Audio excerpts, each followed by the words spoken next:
We are looking at Artemisia Gentileschi's Judith and Holofernes, also known as Judith slaying Holofernes, from around 1614. I've seen it as early as that.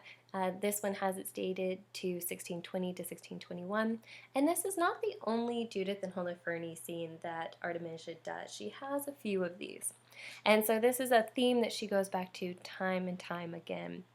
Now, Artemisia is really important for the fact that she's one of the very few female artists we actually know the name of. We know works by her, we have letters from her, we actually know a fairly good amount about Artemisia and her life and what happened and the struggle she faced, which is very, very unusual. And so she's a very important character for us to look at, very important artist for us to look at.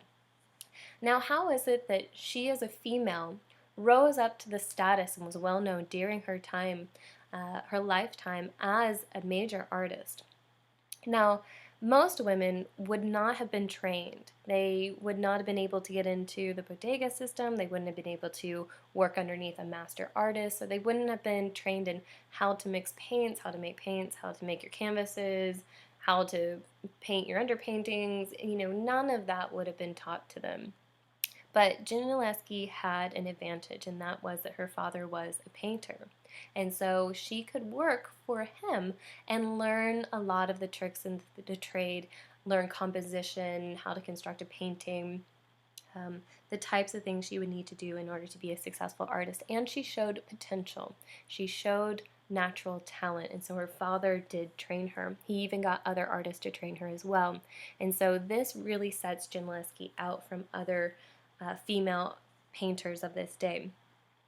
If you could not get trained by a family member, if you were a female and you wanted to paint but you couldn't get trained by a family member, you were generally going to paint things like puppies or flowers, landscapes, still lifes, something that really kind of within the Italian understanding of painting really didn't matter. No one really cared about still lifes and puppies and things like that.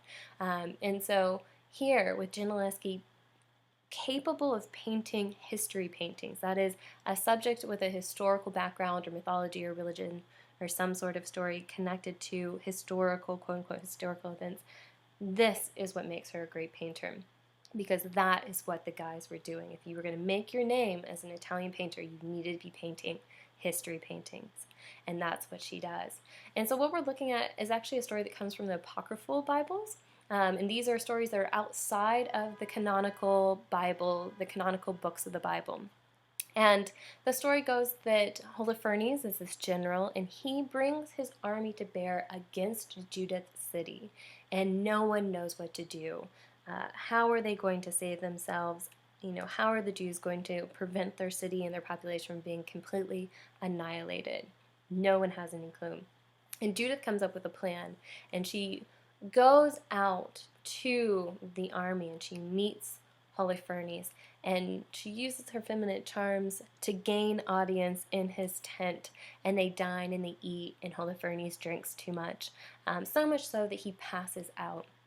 And this is when Judith finds the moment where she will be able to save her people. And she takes his big long sword, which we can see in the middle of this image right here. Let's zoom into that. And she gets her maidservant that she's brought with her. So this is her maidservant. This is Judith.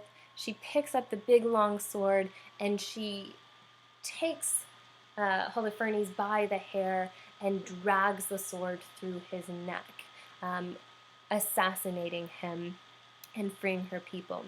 And if you look at this, Gentileschi is unafraid of bringing the drama. She is all about painting a very dramatic scene. I mean, we've got blood spurting everywhere, and this almost decapitated head is the center of attention. So if we start to look at how she's compositionally put this scene together, his head, with all the blood spurting out, is the center of attention. So let's take a look.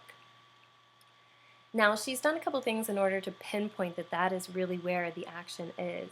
And a couple of things are the dramatic diagonals that she's used. So if we go from Judith's shoulder on down through, we've got one dramatic diagonal. And if we go from Holofernes' knee through his body, we've got another one, and those intersect at his head.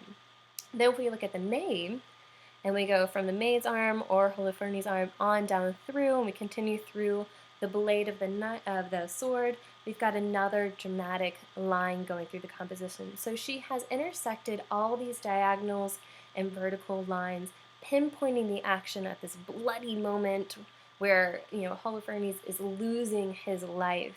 And losing the fight. We can see it's almost as if he just woke up to realizing he's being attacked, and he's only kind of able to push his arm up and almost get to the head of the maid, but he's a little too late, and Judith has already been able to slice through and lose his life.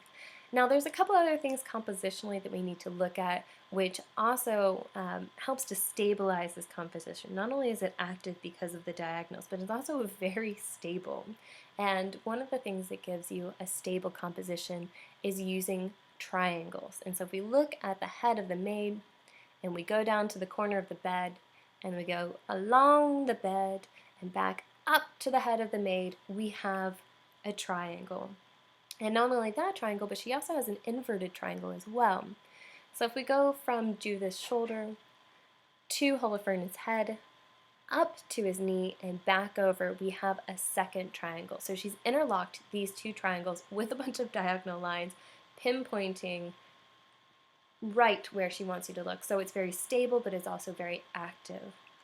Now, she's also pinpointed where she wants you to look because she's using tenebrism, which is an effect that is based off of Caravaggio and the way that Caravaggio paints. And so we can see how dark, this shadowy manner that she's using, with this intensely bright light shining down on the action, illuminating this very narrow picture plane. I mean, everything is in our space. It is almost as if we are sitting at the foot of the bed watching Holofernes be slain.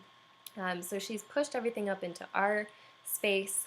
She's blackened out all the background. She's got this intense light shining down, which allows for this intense chiaroscuro, this intense modeling on the skin, and it really kind of shows up her proficiency in painting.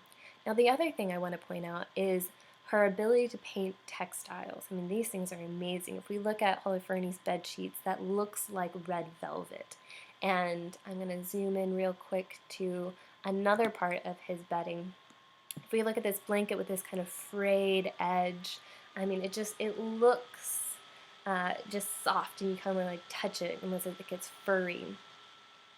And then if we go up to Judith's clothes, you can see there's this wonderful brocade on the front of her garment and on the sleeves, which really shows that Artemisia really has an understanding of fabrics and patterns, and is really capable of painting beautiful detail. We can also see that in her bracelet that she's wearing, and actually in the middle of these, let me see if I can get a little closer, we can see little figures. So this tiny detail, and in the way the light is hitting on the metal, it really kind of makes it kind of sparkle. And this is really just amazing detail that she gets into the painting. Even though overall it doesn't look as though there is much to the painting, because it's very simplistic, even though it's very dramatic. But once we really start to get into the painting, there's really a lot of dramatic detail we can look at, from the textures of the different textiles to the fact that the flesh really does look like flesh and hair and kind of this fur going down the edge of that blanket. And she's even kind of pared down and simplified the color palette. There's not a lot of color in this. She's really kind of used red, yellow, and blue primary colors. I know it's kind of hard to tell, but if you could see the maid's garment, it's a bluish hue. And so we've got this kind of golden color of Judith, the blue on the maid, and then the red on Holofernes. And so simplistic setup, simplistic color palette, but very complex in the way everything in this scene is woven together to be very dramatic and really show off the fact that Gentileschi is a master of the Baroque.